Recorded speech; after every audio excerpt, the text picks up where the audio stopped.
ఈ రాజుతోటి పెద్ద న్యూసెన్స్ అండి బాబు. ఏమైనా ఈరోజు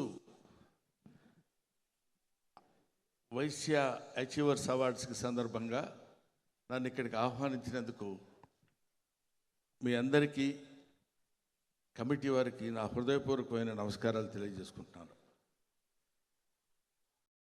మీ ఇష్టమైతే కొట్టండి, చప్పట్లు లేకపోతే లేదు, పెద్ద మొహమాటంగా ఏం అక్కర్లేదు. పాపం దాని నుంచి మా రవి సుమ చప్పట్లు అని వాళ్ళు అడుగుతూనే ఉన్నారు. మా ఇష్టమైతే కొడతాం లేకపోతే లేదయ్యా అన్నట్టు మీరు కూర్చున్నారు. అయినా తప్పదు. మరి ఏదేమైనా ఇలాంటి కార్యక్రమాలు చేయడం ముందు కమ్యూనిటీకి ఒక అద్భుతమైనటువంటి బూస్టప్ ఇచ్చినటువంటి విషయం ఇది. ఇలాంటి కార్యక్రమాలు చేస్తున్నప్పుడు మామూలుగా మన ఇంట్లో 4-5 చుట్టాలు వస్తేనే కొంచెం టెన్షన్ పడిపోయి కంగారు పడిపోయి వీళ్ళని ఎలా డీల్ చేయాలి ఏంటి అనే ఫీలింగ్లో మనం ఉంటాం. ఇంతమందిని మరి ఎప్పుడు పిలిచాడో, వీళ్ళందరికీ అవార్డ్స్ ఎప్పుడు ఇప్పించాడో, వీళ్ళందరికీ ఇంత లైటప్ చేసి స్టేజ్ చేసి ఇదంతా ఒక సామాన్యమైన మానవుడి వల్ల అయ్యే పని కాదేమో అని అనిపించింది. అందువల్లే ఈయన ఈ ఆర్యవైశ్య సంబంధించినటువంటి ఏ సభ పిలిచినా ముందు నా దగ్గరకు వచ్చి ఒక చిన్న స్ట్రోక్ ఇస్తాడు. నేనేం చేస్తానంటే అబ్బాయి కుదరదండి, లాభం లేదు, నాకు ఆ రోజు కొంచెం బిజీగా ఉందండి అంటాను నేను. అంటే అదే కొంచెం ఆ తర్వాత ఇతని మీద ఉన్నటువంటి ఆప్యాయత, ఇంకో ఆయనే చెప్పేది ఏంటంటే శిష్యవాత్సల్యం. దాంతో నేను కాదనలేకపోయాను. తర్వాత ఈయన గురించి తెలుసుకున్న తర్వాత మనం వెళ్ళకపోతే తప్పు అవుతుందనే భావన నాకు కలిగింది. ఎందుకంటే మనం చేయలేకపోయినా ఇలాంటి మంచి మనుషులు, మంచి కార్యక్రమాలు చేసేటువంటి విద్వత్తు ఉన్నటువంటి వాళ్ళు కావాలి. అటువంటి వాళ్ళని భగవంతుడు అక్కడక్కడ మాత్రమే ఎన్నుకుంటాడు, సెలెక్ట్ చేస్తాడు. ఇంతమంది ఉన్నారు, ఎవరూ చేయలేనటువంటి పనిని నేను చెయ్యాలి అనేటువంటి సత్సంకల్పంతో ముందుకు రావటం అనేది అది అందరికీ సాధ్యమైనటువంటి విషయం కాదు. అందుకనే భుజానేసుకుని వాళ్ళు ఇందాక ఈయన ఏవి చూస్తున్నప్పుడు అర్థమైంది ఎన్ని అవమానాలు, ఇవన్నీ దాన్ని ఏమంటారు, మనం గమ్యాన్నే కాదు ప్రయాణాన్ని కూడా ప్రేమించాలి. మనం అక్కడికి వెళ్ళాలి అనుకుంటాం, మధ్యలో బోల్డ్ జరుగుతుంటాయి. వీటన్నిటిని మనం ఎదుర్కొని వెళ్ళాలి. Life is after all A game, we should play it. అంతే, మనం ఆడుతూనే ఉండాలి. మనం ఎక్కడికి వెళ్ళాలో అక్కడికి తీసుకెళ్తారని చెప్పడానికి నాకు ఇన్స్పైరింగ్గా కనిపించినటువంటి వ్యక్తి మిస్టర్ రాజు. ఇంటి పేరు నాకు తెలియదు, మడిపడిగే. చూసారంటేనే ఓవర్లాప్లో చెప్పేశాడు ఎక్కడ ఇంటి పేరు మిస్ అవుతాము అని. సో ఇటువంటి ఈ కార్యక్రమాలకి నేను రావడం నాకేంటో ఈ ఆర్య వైశ్యులతోటి ఒక అనుబంధం ఉంది. ఏమంటే ఊరికనే అనుబంధం ఉందని మీరు ఈ సభకు వచ్చారు కాబట్టి మీరు మాట్లాడుతున్నారని అనుకోవచ్చు, కానీ కాదు. నేను పుట్టింది సత్తెనపల్లి తాలూకా, సత్తెనపల్లిలో పెరిగాను. సత్తెనపల్లిలో నేను చదువుకున్న స్కూల్ పేరు శ్రీ శరభయ్య గుప్తా హిందూ హై స్కూల్. అందరూ అక్కడ వైశ్యాస్ మాస్టర్సే ఉండేవాళ్ళు. ఆ మాస్టర్స్ దగ్గరే నేను చదువుకున్నాను. మా మాస్టారు, హెడ్ మాస్టర్ పేరు మధ్య ఆదినారాయణ గారు. అందువల్ల అక్కడి నుంచి మా ఎస్ఎన్ఎస్ బీవీఎస్ జిహెచ్హెచ్ స్కూల్ నా స్కూల్ పేరు, నేను చదువుకున్నటువంటి స్కూల్ పేరు అది. అంటే శ్రీ నాగేశ్వర స్వామి భక్త హిందూ హైందవోన్నత పాఠశాల. అది ఎస్ఎన్ఎస్ బీవీఎస్ జిహెచ్హెచ్ స్కూల్లో నేను ఎస్ఎల్సి వరకు చదువుకున్నాను.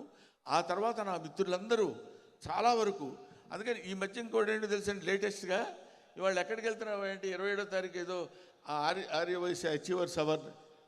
ఏమండి ఏమనుకోవద్దు, మీరు వయసేసా అని అడిగేవాళ్ళు నన్ను.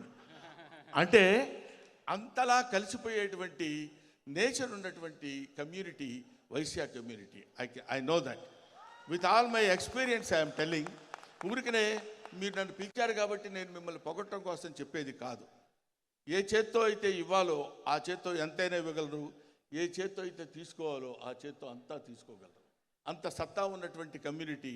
అందుకే మనకి బ్రాహ్మణ, క్షత్రియ, వైశ్య శూద్రులని చాతుర్వర్ణ్యం మయా సృష్టం అని చెప్పినటువంటి భగవద్గీతలో చెప్పినటువంటి మాట. ఆ తర్వాత స్థానం వీళ్ళకే ఇచ్చారు. ఎందుకంటే తెలివితేటలతో పాటు ఒక అద్భుతమైనటువంటి ఎమోషనల్ ఫిలాంథ్రఫిస్ట్ ఎంతమంది ఉన్నారు. ఫర్ ఎగ్జాంపుల్ ఇతని గురించి మీకు తెలుసు.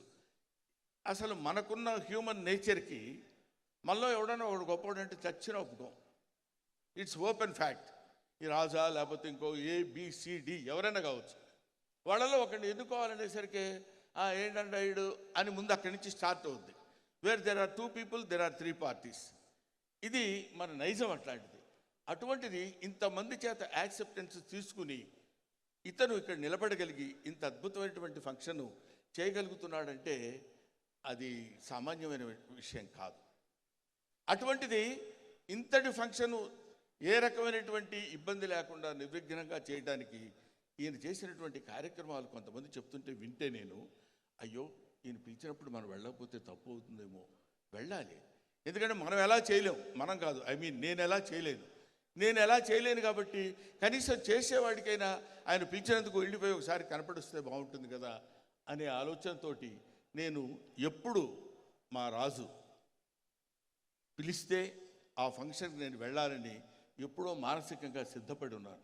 అందుకనే ఇవాళ జనరల్గా నాకు మంచి పేరుంది, అది సుమకి తెలుసు, రవికి తెలుసు. వచ్చాడంటే రాగానే స్టేజ్ ఎక్కుతాడు, మాట్లాడతాడు, మళ్ళీ వెళ్ళిపోతాడు అని. కానీ వచ్చి గంటన్నర సేపు ఇక్కడ కూర్చుని ఈ కార్యక్రమాలన్నీ తిలకిస్తున్నప్పుడు ప్రతి వాళ్ళలో ఆ ఉత్సాహం కనపడి ఎక్కడ ఢిల్లీ వెళ్ళి వాళ్ళని ఎవరినో పట్టుకుని తీసుకొచ్చేసి ఇక్కడ మా కమ్యూనిటీ మేము అదే లేదండి ఇందాక లేకపోతే ఎందుకు వస్తారు సార్, అదే తీసుకొచ్చేసి వీళ్ళందరిలో మన కమ్యూనిటీలో ఉన్న వాళ్ళని పికప్ చేసి వీళ్ళందరినీ ఒక చోట గ్యాదర్ చేయాలి అని ఈ ఇన్స్పిరేషన్ రేపు పొద్దున ఇప్పుడు 25 ఇది 26లో ఇంకా ఇబ్బడి ముబ్బడిగా తయారై చాలామంది అద్భుతమైనటువంటి స్థితిలో ఉండాలని నేను మనస్ఫూర్తిగా కోరుకుంటున్నాను. ఎందుకంటే మా ఊళ్ళో కన్యకా పరమేశ్వరి ఆలయం ఉండేది, ఇంచుమించు అది the biggest temple in Sattenapalli నాకు తెలిసి నా చిన్నతనంలో. అక్కడ ఎందుకంటే 9 రోజులు ఈ నవరాత్రి ఉత్సవాలు జరిగాయి. రోజుకో రకంగా అలంకరించి అది చేస్తుండేవాళ్ళు. 9 రోజులు మా ఆనందం ఏంటంటే మేము చిన్నపిల్లలుగా ఉన్నప్పుడు రోజుకో రకమైనటువంటి ప్రసాదం పెట్టేవాళ్ళు. ఆ ప్రసాదం పెట్టినప్పుడు లైన్లో నిలబడి తీసుకుని వెళ్ళిపోవాలి. లైన్లో నిలబడి తీసుకుని వెళ్ళిపోయినప్పుడు ఒకసారి పెడితే అది తీసుకుని అక్కడే తినేసి మళ్ళీ వెంటనే అడగటం. వాడు ఇందాక నువ్వు తీసుకున్నావు కదరా అంటే, లేదు సార్ ఎప్పుడు తీసుకోలేదంటే ఇక్కడో చిన్న మెతుకు ఇక్కడేదో కనపడి లాగి రెండిస్తే ఆ దెబ్బలు తినైనా సరే ప్రసాదం తిని కన్యకా పరమేశ్వరి ప్రసాదం తిరిగి ఆ స్నేహితుల మధ్యలో పెరిగినటువంటి బ్రహ్మానందం ఇవాళ మీ దగ్గరికి రావాలనేటువంటి ఆలోచన అంతుంది. దీని వెనకాల ఈ బ్యాక్గ్రౌండ్. ఇక్కడికి వచ్చిన తర్వాత నాకు అతి తక్కువ మంది మిత్రుల్లో గుండు హనుమంతరావు, మేమిద్దరం కలిసి ఒకేసారి సినిమా ఫీల్డ్లోకి ఎంటర్ అయ్యాం. మేమిద్దరం కలిసి మంచి మిత్రుల్లో ఉన్నాం. Of course he was no more today. He కీర్తిశేషులు గుండు హనుమంతరావు గారు. ఇంకా చాలామంది మిత్రులు నాకు వైశ్యామిత్రులు ఉండొచ్చు. ఇదిగోండి ఆ మినిస్టర్ గారు వాళ్ళ నాన్నగారు వెంకటేష్ గారు కర్నూలులో. ఆయన ఎవరైనా ఆ ఇంటి ముందు నుంచి వెళ్తున్నప్పుడు అది ఇల్లు అనటానికి వీలు లేదు, దాన్ని ఏమన్నా గబుక్కున మంచి ప్యాలెస్ అంటే అనడానికి వీలు లేదు, మంచి మ్యాక్షన్ అంటే అనడానికి వీలు లేదు. అదొక అద్భుతమైనటువంటి ఎంతో ఆలోచనాత్మకంగా ఎంతో అంటే దాంట్లో ఉంటే టేస్ట్ అంటాం చూడండి, ఉంటే కట్టించగలిగినటువంటి ఆయన బ్రహ్మానందం గారు మీరు మన ఇంటికి వచ్చి టిఫిన్ చేసి వెళ్ళండి అని అలాంటి వాళ్ళ యొక్క ఆప్యాయత పొందాను. తర్వాత మన విశ్వప్రసాద్ ఆయన సినిమాల్లో నేను యాక్ట్ చేశాను. అమెరికా వెళ్ళినప్పుడు వాళ్ళ ఇంట్లో నేనున్నాను. అటువంటి ఇలాంటి ఎంతోమంది ఉన్నారు. ఇందాక ఎదురుగా కూర్చున్నారు సుబ్బారావు గారు. చూసింది ఎదురుగా కూర్చున్నారంటే ఆయన పేరు చెప్పాలని ఎందుకు అనిపించింది మీకు? అది వెంటనే అలా క్యాచ్ చేసేస్తాడండి, అక్కడ పడేస్తాడు మనిషిని. వద్దన్నవాడు కూడా గిలగిలా కొట్టుకుంటూ వెళ్ళిపోతాను సార్, వచ్చేస్తాను సార్ అనే పాయింట్కి తీసుకొస్తాడు. అటువంటిది ఇలాంటి మహనీయులు ఎంతోమంది పేరు పేరున నేను చెప్పలేకపోవచ్చు. ఇంత నీలోఫర్ బాబురావు గారు, ఇంకెవరండి? అంబికా కృష్ణ గారి గురించి ఆయన చెప్పేది ఆయన నల్లబూస నా అంత ఉంటాడు. కాబట్టి ఎక్కడ కూర్చున్నా కనపడేటువంటి వ్యక్తి. అంబికా యొక్క భక్తుడు ఆయన, చిన్నతనం నుంచి ఎంతో గొప్ప స్థితికి వచ్చినటువంటి వాడు.